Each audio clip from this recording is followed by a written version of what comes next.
Halo, selamat datang di Jantung Sehat. Terima kasih kepada kalian semua yang telah mendedikasikan waktunya untuk mendengarkan dan melihat konten ini. Kami mengundang orang-orang yang benar-benar mengalami social problems dan bisa dibagikan secara subjektif dan terbuka. Tidak ada benar atau salah, hanya mendukung jalannya diskusi ringan ini tetap mengudara. Hope you enjoyed.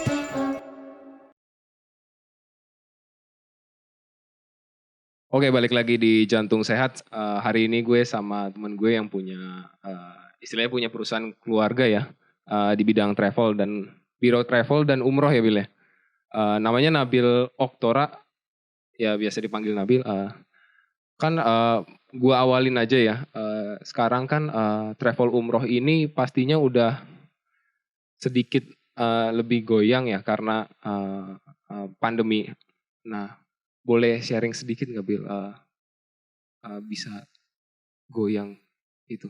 Ya halo semuanya, apa tadi nama acaranya Jantung Sehat? Jantung Sehat. Oh, terus kalau pendengarnya apa nih berarti nih? Enggak. Oh belum ada ya? Belum ada. Oh belum ada. Iya. Halo semua, gue Nabil. Ya tadi betul yang Aldi bilang, gue punya usaha kecil-kecilan keluarga lah, travel umroh. Jadi semenjak pandemik ini mewabah, itu mulai dari tanggal 29 Februari. Penerbangan pertama kali dari Jakarta, Soekarno-Hatta khususnya, dilarang ke Arab Saudi. Nah itu pertambangan terakhir 29 jadi nggak boleh. Malah sempat 29 ada Februari. 29 Februari. Malah sempat miskom waktu itu. Jadi udah ada jamaah di bandara tinggal berangkat. Tiba-tiba ada larangan dari Arab Saudi. Sempat heboh waktu itu di bandara tuh. Kalaupun lu tahu ada apa penumpukan jamaah tuh. Iya, yang biasanya mungkin kan pasti kalau jamaah internasional itu di Terminal 3 Terminal 3 kan. ya betul-betul. Itu bisa sampai ngemper di Itu ya udah banyak banget tinggal berangkat tiba-tiba ada larangan dari maskapainya jadi ya udah jadi nggak bisa apa-apa. Nah semenjak 29 Februari sampai sekarang nggak ada penerbangan ke Arab Saudi untuk umroh khususnya. Tapi kalau waktu itu sempat juga ada jamaah dari travel gue juga yang masih di sana masih bisa pulang kebetulan waktu itu. Oke. Jadi Maret awal lah itu masih bisa pulang. Oke. Tapi semenjak beberapa 2 minggu 3 minggu setelah itu kan dipulangin, maksudnya dipulangin tuh sama Indonesia yang jamaah masih ada di sana. Setelah hampir sebulan April lah ya udah nggak ada jamaah lagi di Arab Saudi.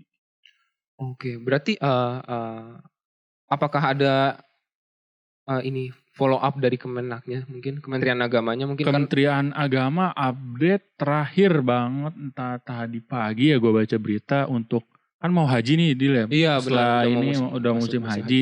Kalau Kementerian Haji dari Saudi sampai tanggal besok 20 Mei, sekitar tanggal 20 Mei belum memutuskan batal atau tidaknya haji, kemungkinan besar Kementerian Agama Indonesia mengambil keputusan untuk tidak memberangkatkan haji.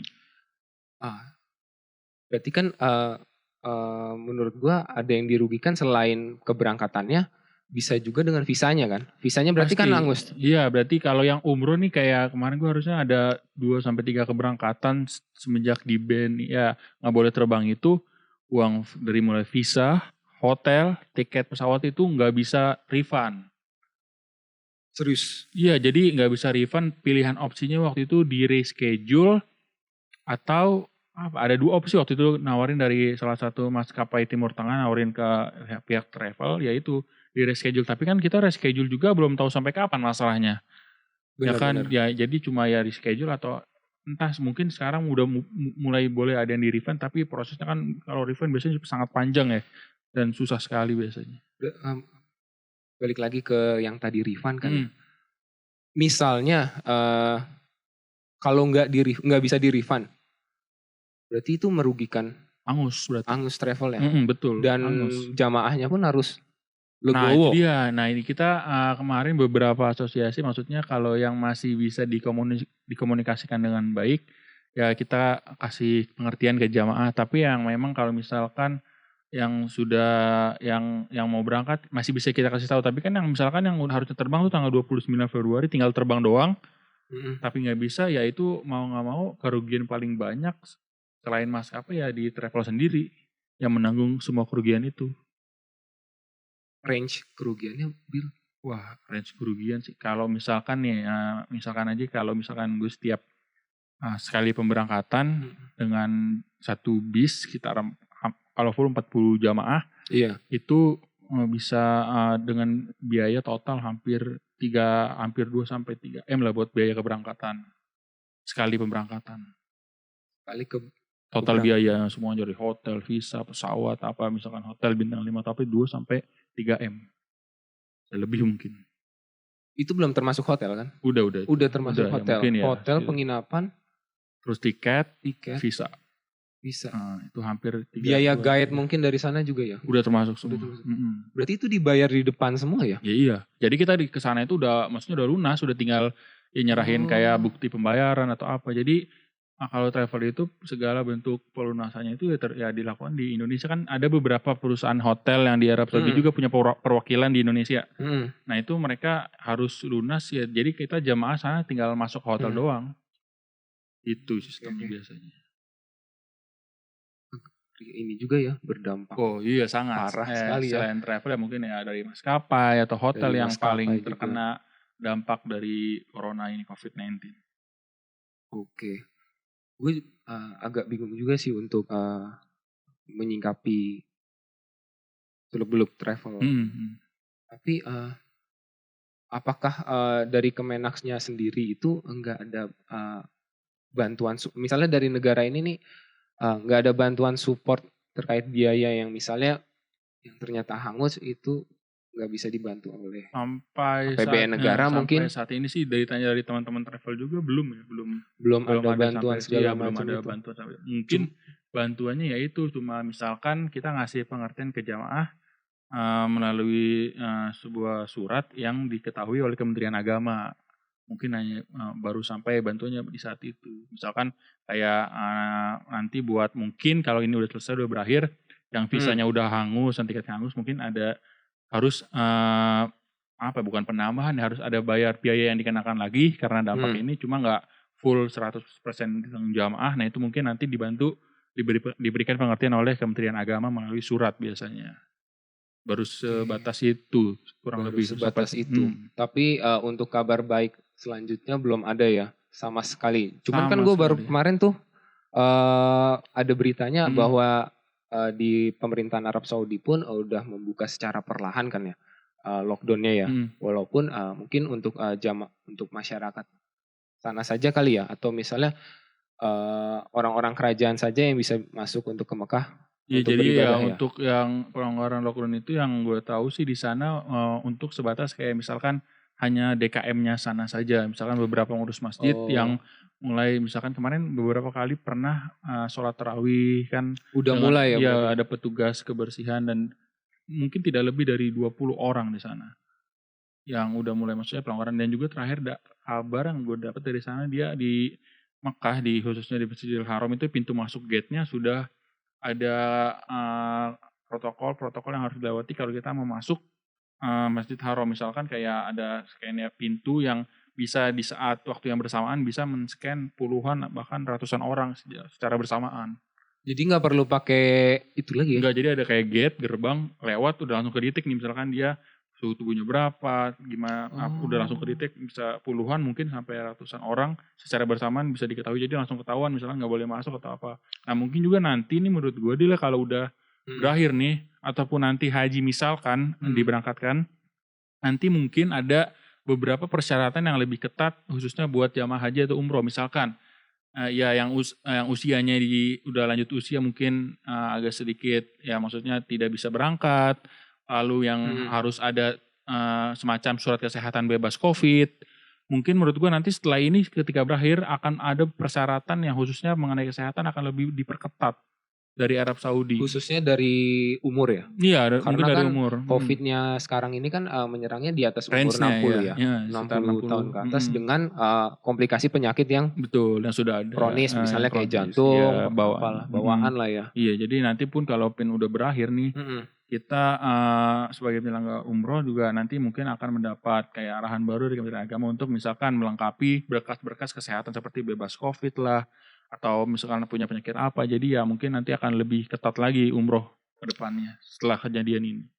Oh, balik lagi ke yang kondisi jamaah yang Hmm. dirugikan atas ini ya. Hmm. Kan nggak hanya travelnya juga, tapi Hmm. jamaahnya Iya, pun iya. menurut gue dia rugi secara waktu, finansial, Pasti, sama mental. pasti. Mentalnya ini sih menurut gue ini. Biasanya kan kalau orang haji itu kan Hmm. dia sebelumnya pasti Hmm. selalu merayakan yang namanya apa sih? Lupa gue. Aduh, Aduh gue lagi lupa ya dah nama ditanya. Iya, Islamnya lah iya, iya. ya. Nama acaranya itu. Pokoknya kita mengundang tetangga Hmm. untuk istilahnya mendoakan Mendoakan. untuk kita bisa Hmm. beribadah dengan Dan lancar.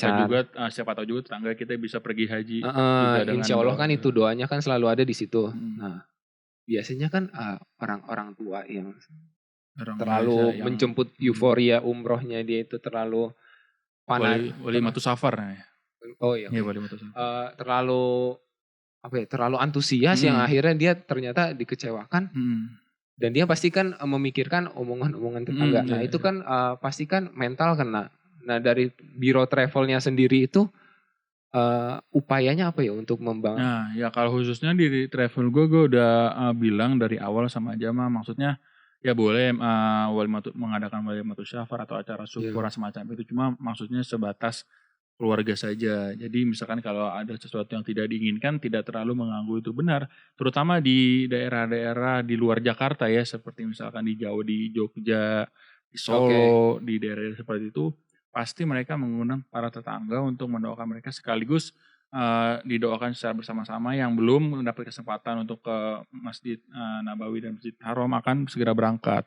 Jadi kita selalu berpesan, maksudnya ya boleh mengadakan syukuran sebagai rasa syukur, cuma biasa saja, maksudnya jangan sampai satu kampung atau apa ikut-ikutan, karena yang udah malah waktu sempat ini. Nah, ini bagi sekalian ingat juga, gue bagi umroh, mungkin ini dunia umroh ini seperti tsunami kedua.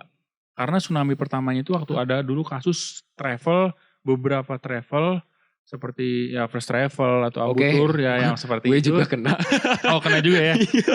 Itu kan jamaahnya dia udah sampai di bandara nggak diberangkatin. Nah, itu kan Oke. dia udah ngadain acara. Dia udah orang-orang taunya dia udah berangkat, tapi cuma sampai bandara. Dinginepin di hotel lah, karena dengan berbagai macam alasan lah, tiket pesawat nggak ada atau apalah nggak ada. Itu kan mereka jadi harusnya jadwalnya umrohnya 9 hari. Mereka jadi selama 9 hari sampai tidak diberangkatkan, tidak pulang-pulang. Karena sudah merasa malu mungkin ya, maksudnya di rumahnya udah Oke. syukuran, udah nggak acara segala macem, cuma pas sampai bandara ternyata cuma sampai bandara doang dengan alasannya segala macam dari pihak travel yang tidak bertanggung jawab seperti itu ya. Jadi memang cukup terganggu, lumayan terganggu mentalnya. Makanya kita selalu mengingatkan bagi jamaah kita, maksudnya ya boleh mengadakan syukur, cuma sebatas keluarga dan teman dekat saja mungkin. Oke. Jadi gitu paling. Gue juga punya pengalaman terkait yang Itu. oknum tersebut ya. Sebenarnya emang mental yang kena karena Berapa orang waktu itu lu daftarnya? gue 5. Oh, 5 Jadi sekeluarga kan ya? sekeluarga. Nah, gue tuh udah agak Kenapa pengen daftar di travel itu waktu itu? ini sih lebih ke pamor. Pamor. Bukan pamor sih, lebih ke biasalah kalau misalnya orang tua dan gue juga pun yang orang awam pasti ngelihat misalnya artis dalam tanda kutip atau artis atau public figure yang istilahnya dia berangkat umroh Yang udah pernah pakai yang travel udah itu. dan pakai travel itu, otomatis kan dari perspektif orang awam pun ini orang berarti travelnya nih terpercaya gitu kan. Iya, iya. Nah, gue mikirnya kan ke situ. Tapi ya kita udah membuat sebuah acara, ya itu pun luas banget kan. Iya, iya. Bukan cuma keluarga tapi Iya, satu iya. RT gitu Iya, kan. iya. Ternyata nggak jadi. Seharusnya berangkat kapan waktu itu, Dil? Aduh, gue lupa sampai diundur sampai sebulanan. Dan itu uangnya sama sekali nggak balik sih. Iya sih, udah nggak mungkin sih. Nah, dari sini gue pengen nanya juga sih, Iya. untuk ciri-ciri nih memilih travel yang baik atau yang buruk. Cara memilahnya tuh gimana sih, Bil? Gini sih, gampangnya gini, kalau misalkan waktu itu dikasih harga berapa sama travel itu? Itu gokil sih. Berapa? Murah banget. Berapa? 15. Nah, 15 ya. 15 per orang, Bil. Gila. 15 per orang. Nah, gini aja, dari situ sebenarnya kalau kita ya kebetulan juga gue kan tahu travel, mulai menggeluti ini kecemplung di dunia travel dari gue SMA karena bantu-bantu orang tua. Iya. Dari SMA kelas 3. Nah, jadi gini, untuk travel selain umroh juga beberapa, kalau kita ingin pergi ke beberapa negara traveling itu paling banyak itu biaya di tiket pesawat ya. Karena komponen biaya tiket pesawat itu bisa sampai 75-80% dari biaya-biaya yang lain. Oke. Paling gede itu tiket pesawat. Nah, untuk kita bisa cek di apps kayak yang ada nih kalau buat beli tiket pesawat, kita cek aja iseng. Maksudnya dari sini ke Arab Saudi bolak-balik berapa. Nah, itu tuh dari tiket pesawat aja, tiket doang bisa 10-12 juta. Itu baru harga tiket doang. Oke. Itu baru harga tiket. Nah, makanya kalau ada travel yang jual sampai 13 itu ya cukup dipertanyakan karena itu emang cukup buat tiket pesawat doang, belum hotel, belum visa. Visa dulu masih murah, $35. Terakhir itu visa $165 atau berapa. Nah, jadi ya sebenarnya ya makanya sampai Kementerian Agama mengeluarkan anjuran ya jangan memilih travel yang harganya di bawah 20 juta karena Kementerian Agama sudah membuat patokan atau standar harga sekitar 20 juta itu udah paling hemat banget, paket hemat. Jadi kalau ada travel yang menjual paket keseluruhan dengan harga di bawah 20 juta itu bisa kita pertanyakan karena itu tadi biaya komponen buat umroh itu mungkin di travel lain juga yang biasa dilakukan komponennya itu bisa sampai 75-80% itu baru biaya tiket pesawat.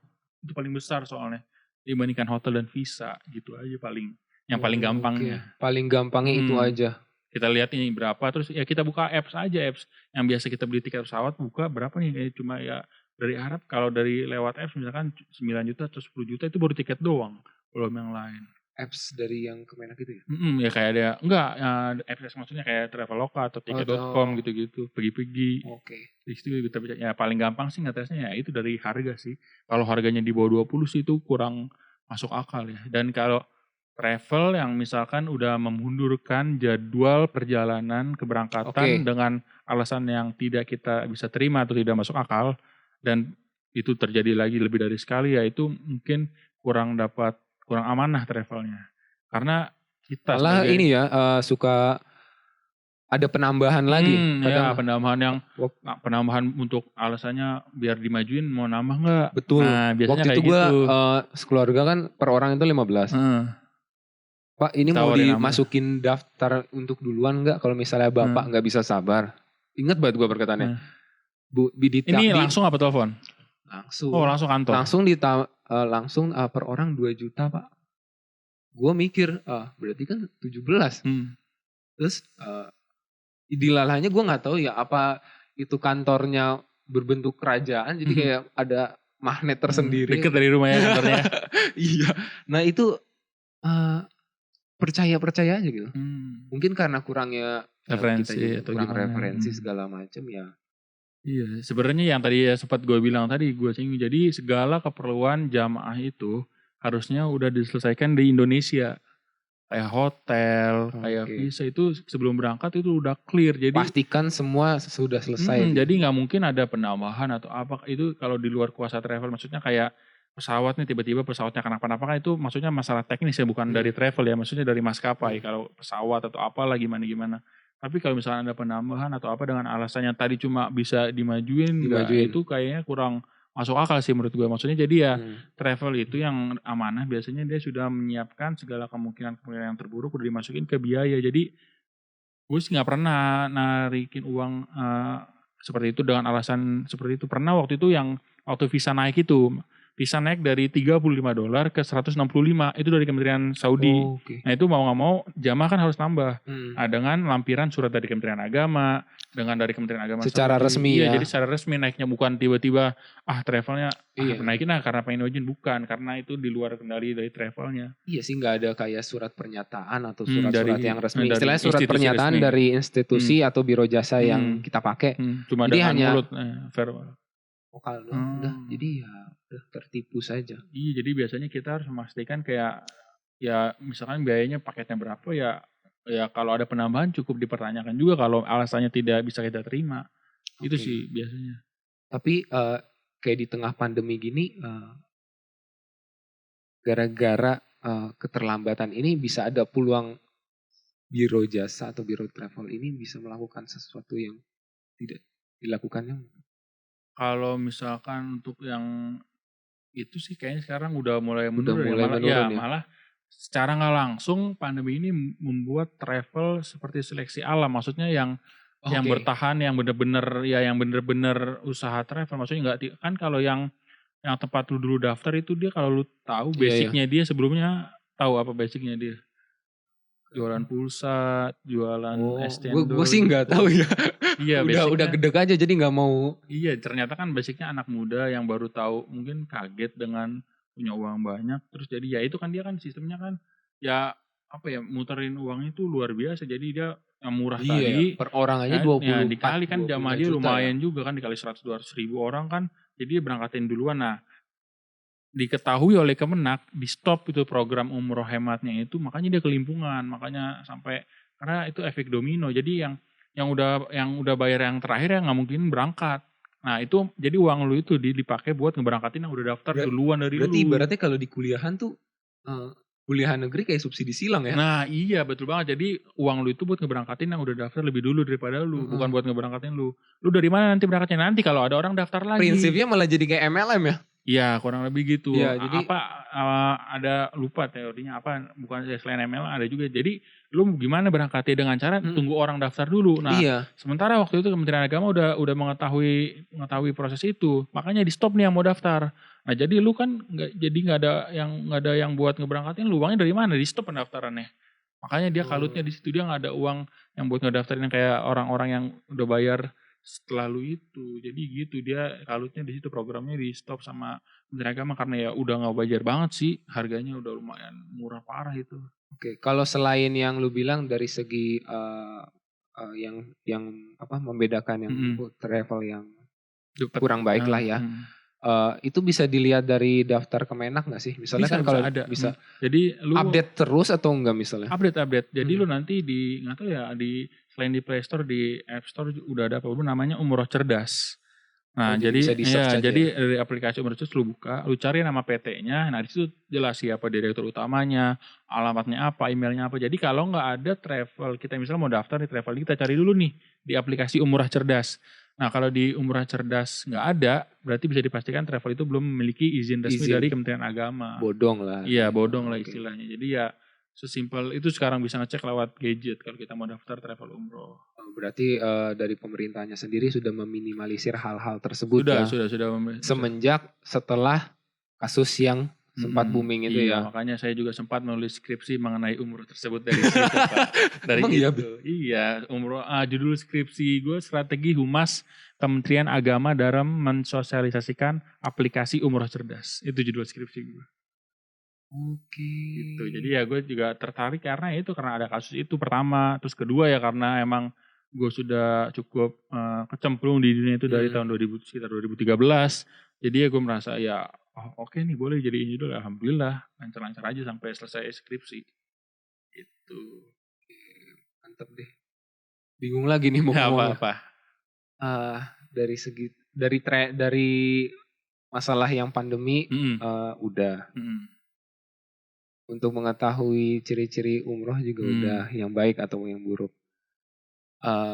Mungkin di sisi lain apakah ada cara lain orang untuk umroh tapi nggak bayar kontan gitu? Maksudnya kan kadang kan banyak orang-orang kita yang mungkin dari segi ekonomi itu kan agak kurang. Apakah ada cara lain selain untuk misalnya kan sekarang kan umroh sekitar 23 sampai 25 juta ya. Apakah ada cara lain? Kadang kan orang-orang kan sekarang juga. Ada kayak berbagai apa ya namanya seperti bukan fundraising seperti teknologi yang seperti pembiayaan kayak apa sih Mitra ya yang gitu-gitu tuh yang ada pembiayaan. Nah itu ada beberapa yang syariah juga nah itu ya tapi syaratnya itu maksudnya kita harus punya penghasilan tetap. Jadi si pembiayaan tersebut membayarkan dulu ke travel. Jadi kalau travel terimanya lunas. Nah umroh dulu tuh jadi istilahnya umroh dulu bayarnya pas pulang. Nah tapi kalau dari si pembiayaannya ini seperti nalangin dia harus bayar full ke travelnya. Nah jadi kita setelah itu jamaahnya itu tinggal melunasi sisa-sisa pembayaran kepada pembiayaan tersebut. Udah beberapa lumayan pembiayaan yang menyediakan fasilitas tersebut yaitu mungkin salah satu syaratnya dia punya penghasilan tetap. Jadi bisa diukur mungkin bisa diketahui oleh pembiayaan apakah nanti mampu melunasi biaya umroh atau enggak dari situ. Sekarang udah banyak pembiayaan seperti itu. Jadi Umroh dulu bayarnya pas nanti setelah pulang. Jadi setelah pulang. Jadi kan umroh dulu nih, dia cuma Masih agak bingung kan. Jadi misalkan gini, ya, jadi kan misalkan dia umroh nih bulan akhir Mei nanti. Dia baru harusnya 23 juta, dia baru bayar 5 juta buat DP doang. Itu tuh dia bayarnya ke si pembiayaan itu. Nah, pembiayaan itu ada sekarang beberapa PN seperti yang bekerja sama dengan misalkan Bank Syariah Mandiri. Beberapa travel udah kerja sama, jadi ditalangin sama Bank Syariah Mandiri dulu. Misalkan harganya 23 juta paketnya. Atas sama misalkan Aldila. Nanti si bank itu transfer ke travel atas nama Aldila sebesar 23 juta sesuai dengan paket kita. Nah, jadi nanti lu bayarnya ke pembiayaan ini, ke Bank Syariah Mandiri. Iya, jadi misalkan 5 juta. Kayak paham. Jadi berangkat dulu, pas pulang nanti ya dia dengan berbagai macam syarat, misalkan salah satunya mungkin dengan penghasilan yang tetap, nanti lu bisa diangsur bayarnya ke bank tersebut atau pembiayaan yang lainnya. Jadi udah banyak yang kayak gitu. Udah banyak yang gitu. Udah banyak kayak gitu. Ya udah lumayan lebih dimudahkan lah ya. Lebih dimudahkan. Oke deh Bil, thank you banget ya Bil, udah sharing tentang sama-sama. Situasi. Udah, ada lagi yang mau. Aduh, gak ada sih Bil kayaknya. Ada ya. Aman sih, aman ya. Udah jelas sih sebenarnya kayak situasi travel sekarang betul. yang nggak bisa dibilang baik sih sebenarnya. Nggak bisa dibilang baik, nggak bisa dibilang buruk juga. Ya yang penting nunggu kepastian dari. Dan juga ya yang kita yang lagi sekarang ditungguin oleh para pengusaha travel, nanti kemungkinan setelah pandemi ini berakhir nih kayaknya sih awal-awal pemberangkatan umroh agak chaos. Karena gini, karena ya misalkan nih orang dari bulan, kita udah berarti dari Maret. Tapi kita udah punya list 1 tahun nih buat 1 tahun siapa aja umroh. Pasti numpuk kan? Nah pasti numpuk dan nanti kan otomatis kita ngeberangkatin duluan yang terkena dampak COVID ini kan yang awal-awal. Sementara kita juga udah punya antrian buat bulan itu. Nah nanti kita mungkin lagi, para pengusaha travel lagi agak masih mengatur-ngatur gimana caranya nanti tetap berjalan sesuai rencana dengan prioritas juga yang kena corona juga tetap berangkat duluan. Dan tidak mengganggu jadwal yang lain. Masih nanti di situ. Tapi emang bisa Bil, karena kan terhitung misalnya 40 jamaah kan banyak lah itulah. Misalnya di bulan Januari. Pasti kan per bulan ada ya. Bulan Januari, Februari. Nah ini berarti udah mengorbankan sekitar 6 bulan ya. Sampai 5 bulan mungkin sampai Mei ya. Berarti kan itu ya kalikan aja kan misalnya 200 lebih. Terus lu harus lu langsung masukin itu orang-orang di bulan yang nanti pandemi Juni. Berakhir. Iya misalkan kapan. Misalnya gitu. Juni atau Juni. Itu gimana tuh Bil? Nah, emang itu menurut gue gak bisa. Nah iya paling ya skenario kita memberikan, entah mungkin bisa disubsidi setengah-setengah. Misalkan maksudnya gimana tuh? Yang kuota bulan Juni memang harus berangkat, bisa berangkat, cuma gak semuanya. Karena kita harus nolong yang memprioritaskan yang terkena dampak dulu. Atau mungkin skenario yang kedua yang pas gue lihat-lihat ya, kita memberikan pengertian kepada yang bulan Juni yang harusnya berangkat, depending dulu karena yang kita prioritas yang COVID dulu. Itu bisa juga, cuma mungkin ya nanti bagaimana kita mengkomunikasikannya juga, berkonsultasi dengan Kementerian Agama gimana sebaiknya biar tidak ada pihak yang dirugikan. Jadi bisa setengah-setengah, misalkan yang bulan Juni dari 40 orang 20 orang dulu berangkat, sisanya 20 lagi dari kita ngambil narik yang bulan Maret. Mungkin bisa beberapa skenario dilakukan karena ya kemungkinan nanti pun di Masjidil Haram atau di Nabawi pasti akan numpuk sekali jamaah karena awal kan, jadi semuanya mungkin akan full. Pasti chaos sih. Apalagi kan nanti standar berangkat umroh agak diperketat.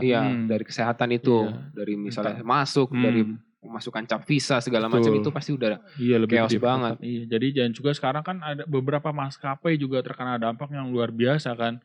Waktu awal-awal diumumin aja bulan Maret atau April kan Emirates sudah paid leave udah sekitar 30.000 karyawan ya kalau nggak salah. Malah terakhir gue baca itu di berita ya udah benar-benar di PHK 30.000 karyawan. Sekelas Emirat ya? Iya, Emirates itu kan kayak plat merahnya Abu Dhabi kan. Abu Dhabi, mirip Garuda Indonesia. Kalau kita di Garuda, swastanya kan ada Etihad itu kan swasta. Nah Emirates aja yang ya karena gimana ya menurut gue Abu Dhabi lagi ya. Indonesia masuk beruntung kalau di maskapai. Kenapa? Karena kita negara kepulauan. Jadi kita punya banyak rute domestik yang tanpa internasional pun ya kita agak lebih diuntungkan. Coba deh misalkan Singapura, Abu Dhabi, Dubai itu kan rute domestiknya Singapura deh. Singapura domestiknya kemana? Ya udah ke negara lain kan. Dia cuma segitu dong kan maksudnya. Jadi mau gak mau harus internasional. Internasional Nggak ada akhirnya nggak ada domestik. domestik. Itu kan ruginya luar biasa itu. Singapura sekelas Singapura Airlines juga pasti rugi dan hanya mengandalkan pengiriman kargo saja. Tidak bisa ya penumpang komersil seperti biasa karena mereka nggak ada domestik. Jadi nggak bisa kayak kita nih. Kita alhamdulillah termasuk kalau buat di dunia maskapai sedikit lebih beruntung dari negara-negara seperti Singapura, Dubai karena kita masih banyak rute domestik yang sekarang ini udah mulai dibuka lagi nih kayak kemarin kan ramai banget kan terminal. Iya, itu salah sih sebenarnya juga itu bikin itu ya sih, parah ya. Ego sih mungkin. Mungkin ego dari orang-orang yang mungkin kangen orang tuanya mungkin. Iya.